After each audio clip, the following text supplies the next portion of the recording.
Al 9 de abril de 1945, 5 de la mañana, campo de concentración de Flossenbürg, en Baviera. Dietrich Bonhoeffer, de 39 años, pastor evangélico y teólogo, se arrodilló para orar por última vez. En pocos minutos sería colgado. Sus últimas palabras a un compañero de prisión fueron: «Este es el final, para mí, el comienzo de la vida». 23 días después, la guerra terminaría. 23 días, demasiado pronto, murió un hombre que predicó desde el púlpito contra Hitler y pagó con su vida por ello. Pero, ¿quién era este hombre que se atrevió a poner a Dios por encima del caudillo? ¿Y por qué tan pocos alemanes conocen su historia? Dietrich Bonhoeffer nació el 4 de febrero de 1906 en Breslau. Creció en una familia privilegiada e intelectual. Su padre era un respetado psiquiatra y neurólogo.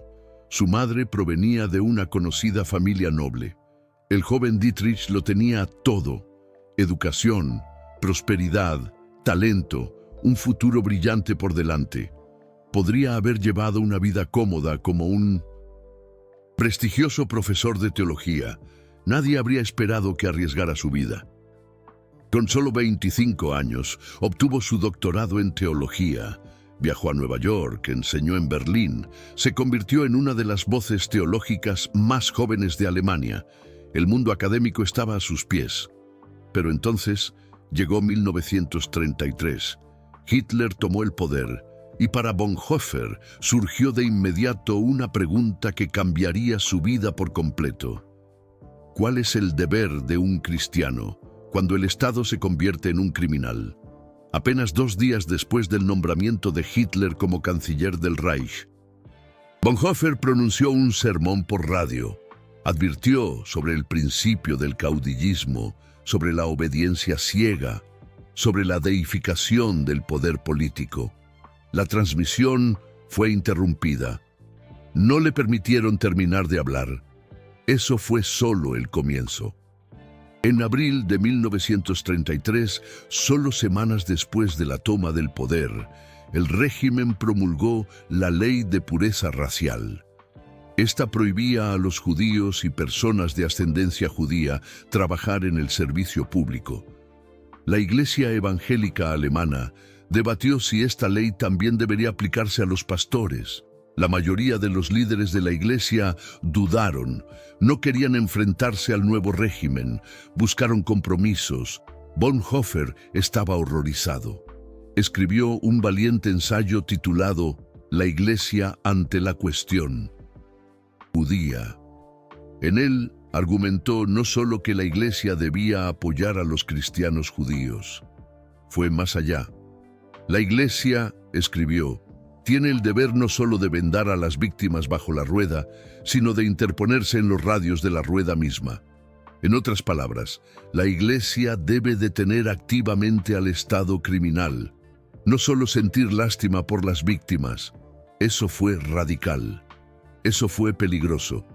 Eso fue en 1933, cuando la mayoría de los alemanes todavía aclamaban a Hitler. Para 1935, la situación se había deteriorado. La Iglesia Evangélica Alemana se dividió. Por un lado, estaban los cristianos alemanes, que mezclaban el cristianismo con la ideología nacionalsocialista. Eliminaron el Antiguo Testamento porque era judío. Afirmaron que Jesús era ario. Colgaron esvásticas en las iglesias. Por otro lado, surgió la Iglesia Confesante, un movimiento de resistencia dentro del protestantismo. Bonhoeffer se convirtió en uno de sus principales teólogos. En 1935, Bonhoeffer fundó un seminario ilegal en Finkenwalde, un pequeño pueblo en Pomerania. El régimen lo había prohibido, pero Bonhoeffer lo hizo de todos modos. Formó a jóvenes pastores que querían permanecer fieles a la Iglesia Confesante. Les enseñó que seguir a Cristo significa obediencia a Dios, no a un estado impío. Les enseñó que la fe sin obras está muerta y los preparó para que la resistencia tiene un precio. La vida en Finkenwalde era diferente a todo lo que conocían los estudiantes de teología alemanes. Bonhoeffer creó una comunidad basada en la oración, la vida en común y la caridad práctica.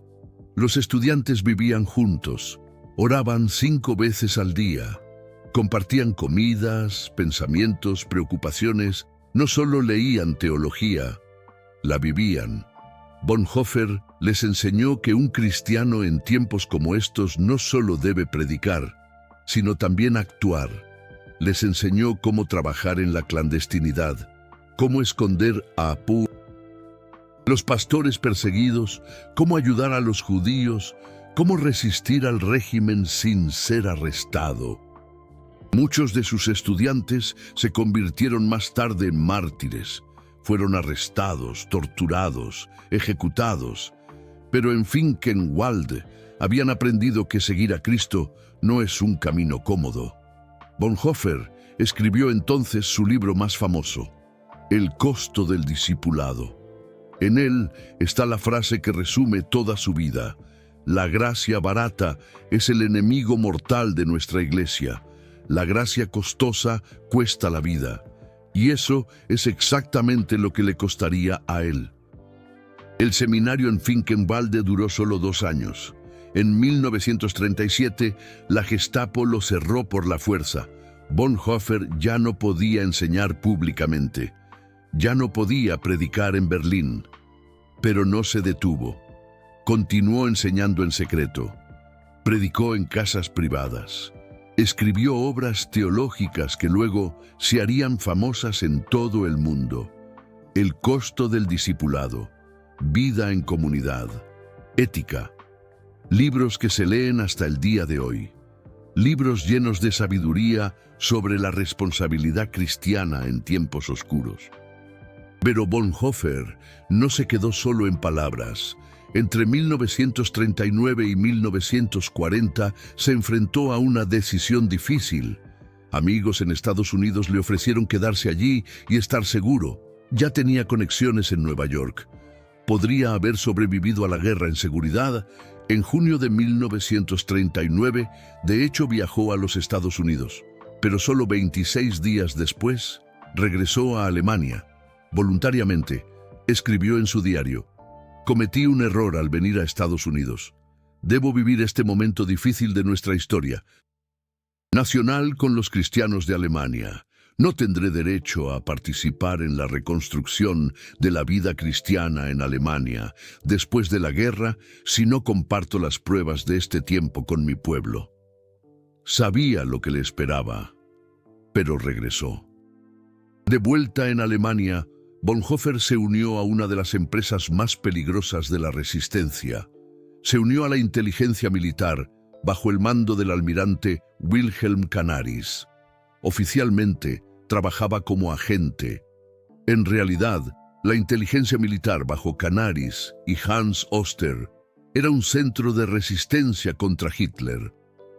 Bonhoeffer usó su tapadera como agente de la inteligencia militar para contrabandear información al extranjero, ayudar a los judíos a escapar y establecer contactos con los aliados, un pastor como espía, un teólogo como conspirador. La ironía fue cruel. Para salvar a los judíos y derrocar a Hitler, Bonhoeffer tuvo que unirse oficialmente al régimen, tuvo que decir mentiras, tuvo que usar una máscara. Eso lo destrozó por dentro. Luchó con la pregunta teológica: ¿puede un cristiano mentir para hacer el bien? ¿Puede un cristiano usar la violencia incluso contra un tirano? En sus escritos sobre ética, él luchaba con estas preguntas. Llegó a la conclusión de que hay situaciones en las que un cristiano debe sentirse culpable para prevenir un mal mayor. Él asumiría esa culpa, se confiaría al perdón de Dios, pero actuaría, y lo hizo. Bonhoeffer participó directamente en una de las operaciones de rescate más peligrosas de la resistencia, la Operación 7, junto con Hans von Dohnanyi y otros oficiales de la inteligencia militar, sacó de contrabando a 7 judíos alemanes hacia Suiza. Oficialmente, Estas personas eran agentes de la inteligencia militar. En realidad, eran civiles, cuyas vidas corrían un peligro inminente. Bonhoeffer consiguió documentos falsos, organizó dinero para su huida, arriesgó su vida para salvarla de ellos. Una de las rescatadas fue Carlota Friedenthal, una anciana de origen judío, que de otro modo habría sido deportada. Otro fue Guillermo Roth, un pastor de ascendencia judía. Todos escaparon de una muerte segura. Porque un pastor evangélico y sus compañeros conspiradores decidieron que el mandato de Dios era más importante que las leyes de los nazis, pero no se detuvo ahí. Bonhoeffer también formó parte de la conspiración, que planeó varios intentos de asesinato contra Hitler. Él conocía los planes, los apoyó moral y prácticamente. Ayudó a establecer contactos con los aliados, con la esperanza de que apoyaran un golpe de Estado tras la muerte de Hitler. El pastor pacífico se convirtió en un conspirador contra el caudillo, el hombre que había dedicado toda su vida al evangelio del amor. Ahora apoyaba un asesinato. Esta tensión lo destrozaba. Pero él sabía que a veces un cristiano debe sentirse culpable para prevenir una culpa mayor. El 5 de abril de 1943, un lunes, la Gestapo llamó a la puerta de la casa de sus padres en Berlín-Charlottenburg. Dietrich Bonhoeffer fue arrestado. La razón oficial fue inicialmente inofensiva: desmoralización de las Fuerzas Armadas y negación del servicio militar. Pero la Gestapo sospechaba más. Encontraron indicios de sus actividades en la inteligencia militar, de su ayuda a los judíos, de conexiones con el extranjero, pero aún no tenían pruebas de su participación en la conspiración contra Hitler. Bonhoeffer fue encarcelado primero en la prisión militar de Tegel. Allí estuvo 18 meses. Las condiciones eran duras, pero sobrevivió. Su celda era pequeña, fría, húmeda. En invierno se congelaba, en verano sudaba, pero no se derrumbó. En cambio, escribió cartas, poemas, reflexiones teológicas. Estos escritos se publicaron más tarde como Resistencia y Sumisión. Son obras maestras teológicas. En estas cartas reflexionaba sobre la fe en el cautiverio, sobre la ausencia de Dios en tiempos oscuros, sobre el costo del seguimiento. Pero aún más escribió sobre el amor, sobre el anhelo, sobre la esperanza de una vida que tal vez nunca viviría. Porque en Tegel una persona especial lo esperaba, María de Wedemeyer. María tenía 18 años cuando conoció a Dietrich. Él tenía 37. Su relación fue poco convencional, complicada, profunda. Su familia se opuso inicialmente a la relación. Ella era demasiado joven. Él era demasiado viejo. Pero María lo amaba. Y cuando fue arrestado, ella juró esperarlo. Bonhoeffer le escribió docenas de cartas desde Tegel, cartas llenas de ternura, llenas de anhelo por una vida normal, que les fue negada. Escribió sobre su futuro juntos, sobre planes para una boda, sobre un hogar, hijos, una vida pacífica. Pero él sabía que estos sueños tal vez solo serían sueños. En una carta escribió: pienso a menudo en el día en que nos casaremos, pero no sé si ese día alguna vez llegará. Si no es así, entonces debes saber que te he amado con todo lo que soy. María lo visitó en Tegel, tan a menudo como la Gestapo lo permitía. Estas visitas fueron cortas, supervisadas, dolorosas, pero le daban fuerza. Le recordaban que afuera aún había belleza, aún esperanza, aún amor. Un compañero de prisión recordó más tarde: Bonhoeffer era diferente a todos los demás. Consolaba a los desesperados, compartía sus raciones con los prisioneros hambrientos. Predicaba en secreto en las celdas, escuchaba cuando otros tenían que llorar, incluso en la prisión, seguía siendo pastor, incluso en las peores condiciones, nunca perdió su humanidad.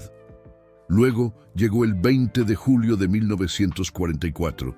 Klaus von Stauffenberg y otros oficiales intentaron asesinar a Hitler y llevar a cabo un golpe de Estado. El atentado fracasó. Hitler sobrevivió y la venganza fue implacable. Miles fueron arrestados, cientos ejecutados. La Gestapo interrogó brutalmente a cada sospechoso. Encontraron documentos, encontraron diarios, encontraron pruebas. El 22 de septiembre de 1944, la Gestapo descubrió archivos secretos de la inteligencia militar en una caja fuerte en Sösen, cerca de Berlín. Entre ellos, había documentos que demostraban la participación de Bonhoeffer en la conspiración. A partir de ese momento, su destino estaba sellado. Bonhoeffer fue trasladado de Tegel a la infame prisión de la Gestapo, en la Prinz-Albrecht-Straße en Berlín. Allí estuvo completamente aislado. No más cartas, no más visitantes, solo interrogatorios. Las condiciones eran inhumanas. Frío, hambre, oscuridad. Pero Bonhoeffer no se derrumbó. En febrero de 1945, cuando el Ejército Rojo se acercaba, los nazis comenzaron a trasladar a los prisioneros. No querían que los prisioneros importantes fueran liberados por los aliados. Bonhoeffer fue transportado a través de Alemania, junto con otros prisioneros de alto rango, primero a Buchenwald, luego a Ratisbona, finalmente a Schönberg, en Baviera. Era un tiempo caótico, desesperado. El Reich se derrumbaba.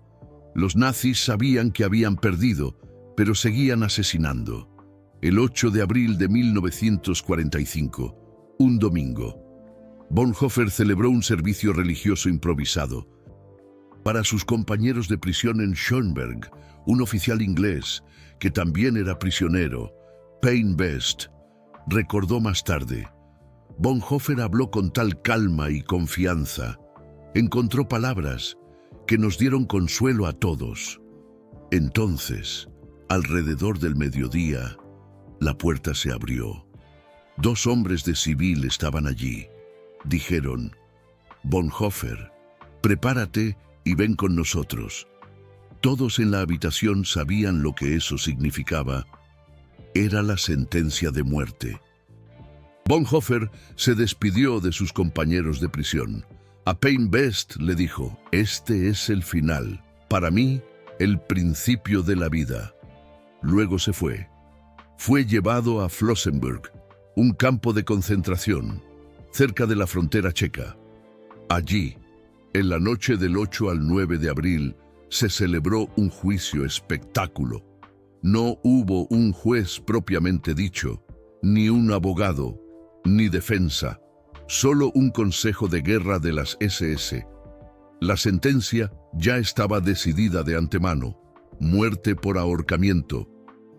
Junto con Bonhoeffer, también fueron condenados a muerte el almirante Guillermo Canaris, el general Hans Oster, el capitán Ludwig Gehre, el coronel Albrecht Merz von Kirchheim y otros conspiradores. En la madrugada del 9 de abril de 1945, apenas pasadas las 5 de la mañana, Bonhoeffer fue sacado de su celda. El médico del campo de concentración de Flossenbürg, el doctor Hermann Fischer-Hüllström, fue testigo presencial. Él escribió más tarde: Bonhoeffer se arrodilló y oró fervientemente. Estaba profundamente conmovido por la forma en que este hombre bondadoso oraba, tan entregado y tan seguro de que Dios escuchaba su oración. En el lugar de la ejecución, oró brevemente una vez más y luego subió tranquilamente los escalones hacia la horca. La muerte llegó en cuestión de segundos. En los casi 50 años que ejercí como médico, rara vez había visto a un hombre morir con tanta serenidad. Dietrich Bonhoeffer había muerto. tenía 39 años. 23 días antes del final de la guerra, el campo de concentración de Flossenbürg fue liberado por las tropas estadounidenses el 23 de abril. Si Bonhoeffer hubiera sobrevivido solo 23 días más, habría sobrevivido. La noticia de su muerte no llegó a su familia hasta semanas después. Su prometida, María, se enteró en julio de 1945. Apenas tenía 22 años. El hombre al que había esperado durante 2 años nunca regresaría. La boda con la que habían soñado nunca se celebraría. Los hijos, sobre los que Dietrich había escrito en sus cartas, nunca nacerían. María llevó sus cartas consigo el resto de su vida. Nunca se casó. Décadas después, dijo en una entrevista: «Yo lo amaba y aún lo sigo esperando. Este hombre se llevó todo mi corazón. Nunca hubo lugar para nadie más». Sus padres, don Carlos y doña Paula Bonhoeffer, no supieron la verdad hasta meses después del final de la guerra. Su hijo Dietrich había muerto, pero no era el único. El cuñado de Dietrich, don Hans von Dohnanyi, también había sido ejecutado. También su hermano don Klaus Bonhoeffer fue ejecutado pocos días antes del final de la guerra. La familia Bonhoeffer pagó un precio inimaginable por su resistencia, pero no se arrepintieron de nada. El padre de Dietrich dijo más tarde: «Perdimos a nuestros hijos, pero conservamos nuestra honra». Los Bonhoeffer lloraron en silencio, pero sabían que Dietrich había elegido su camino conscientemente. Él había sabido lo que le esperaba, y aún así había seguido adelante. Esa fue su decisión, esa fue su consecuencia. Pero, ¿por qué esta historia se mantuvo en secreto durante tanto tiempo? ¿Por qué tan pocos alemanes conocen el nombre de Dietrich Bonhoeffer? La respuesta es compleja. Después de la guerra, Alemania estaba dividida. En el oeste, querían olvidar, querían mirar hacia adelante. Las historias de resistencia eran incómodas, porque planteaban la pregunta: ¿por qué tan pocos resistieron? En el este, Bonhoeffer fue descartado como un conspirador burgués, porque la resistencia comunista fue presentada como la única resistencia legítima. La propia Iglesia tuvo dificultades con Bonhoeffer. Sus ideas teológicas radicales eran demasiado progresistas para algunos. Su participación en planes de atentado era difícil de aceptar para los cristianos pacifistas. No fue hasta las décadas de los 60 y 70, cuando jóvenes teólogos e historiadores redescubrieron sus cartas y escritos, que la fama de Bonhoeffer comenzó a crecer. Su amigo, don Eberhard Betge, quien había guardado las cartas de Bonhoeffer desde la prisión, las publicó. El libro Resistencia y Sumisión se convirtió en un éxito de ventas teológico. Personas de todo el mundo leyeron las palabras de Bonhoeffer y se dieron cuenta: aquí había un hombre que vivía su fe, no solo la predicaba. En los Estados Unidos, Bonhoeffer se hizo especialmente popular durante el movimiento por los derechos civiles. Don Martin Luther King Jr. leyó los escritos de Bonhoeffer y lo citó en sus discursos. King vio paralelismos entre la lucha de Bonhoeffer contra el régimen nazi y su propia lucha contra el racismo. Ambos hombres creían en la resistencia no violenta. Ambos estaban dispuestos a morir por la justicia.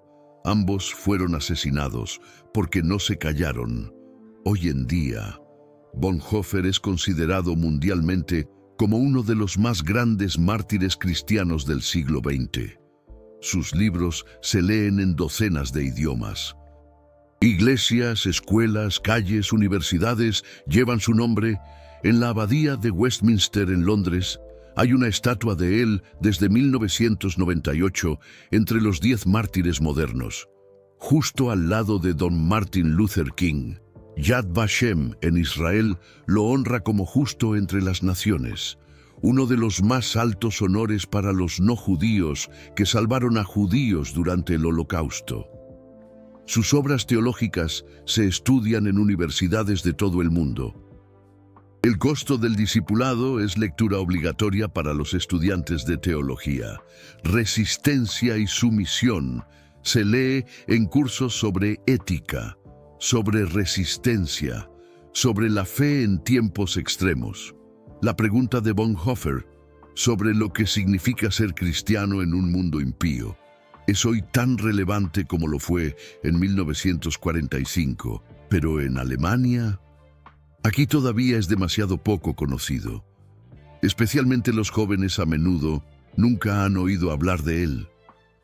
Una encuesta de 2020 mostró que solo el 31% de los estudiantes alemanes conocían el nombre de Dietrich Bonhoeffer.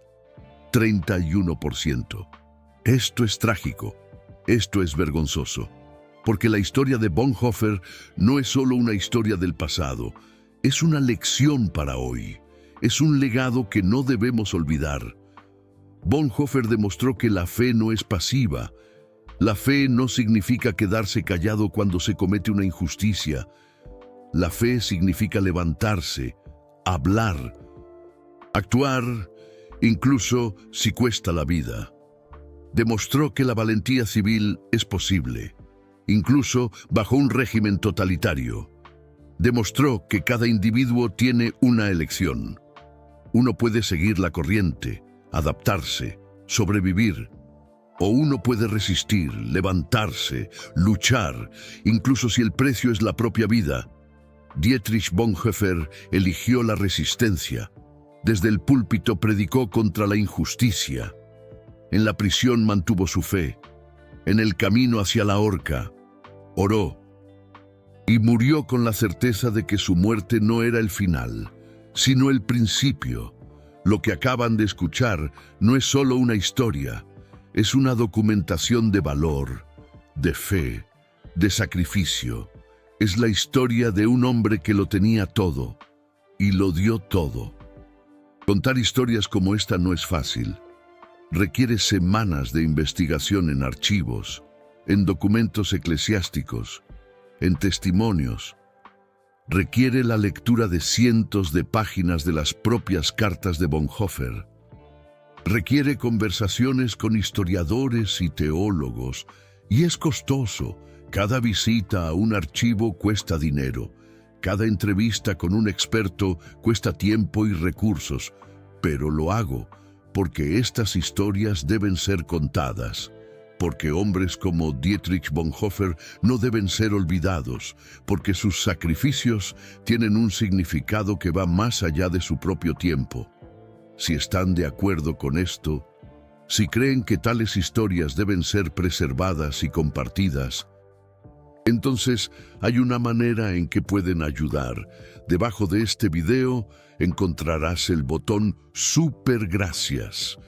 No es solo una donación, es tu voz, es tu manera de decir: esta historia es importante, este hombre merece ser recordado.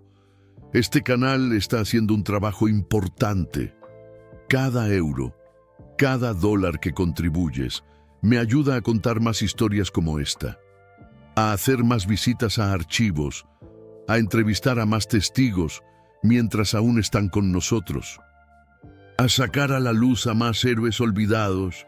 Ustedes no son solo espectadores, son guardianes de la memoria. Se aseguran de que el sacrificio de personas como Bonhoeffer no haya sido en vano. Y quiero escucharlos. Vayan ahora a la sección de comentarios y respondan esta pregunta. ¿Cuál fue el momento en la historia de Bonhoeffer que más los conmovió? ¿Fue su decisión de regresar de América? ¿Fueron sus últimas palabras? ¿Fue el hecho de que murió solo 23 días antes de la liberación? Escríbanlo en los comentarios, leo cada uno de ellos y respondo personalmente a tantos como puedo. Esto no es un monólogo, es una conversación sobre la historia, sobre el coraje, sobre lo que podemos aprender hoy de personas como Bonhoeffer. Y si conoces a alguien que debería escuchar esta historia, comparte este video, envíalo a tus amigos, públicalo en redes sociales. Cuanta más gente conozca a Dietrich Bonhoeffer, más viva permanecerá su memoria. 9 de abril de 1945, 5:06 de la mañana. Un pastor evangélico muere en la horca en Flossenbürg. No porque fuera un criminal, sino porque era un héroe. No porque negara a Dios, sino porque puso a Dios por encima de todo, incluso de su propia vida. No porque fuera débil, sino porque era demasiado fuerte para callar cuando la injusticia reinaba. Dietrich Bonhoeffer, un nombre que todo mexicano debería conocer, una historia que nunca debe ser olvidada, un legado que nos inspira aún hoy. Este es el final de este video. Para Bonhoeffer, fue el comienzo de la vida.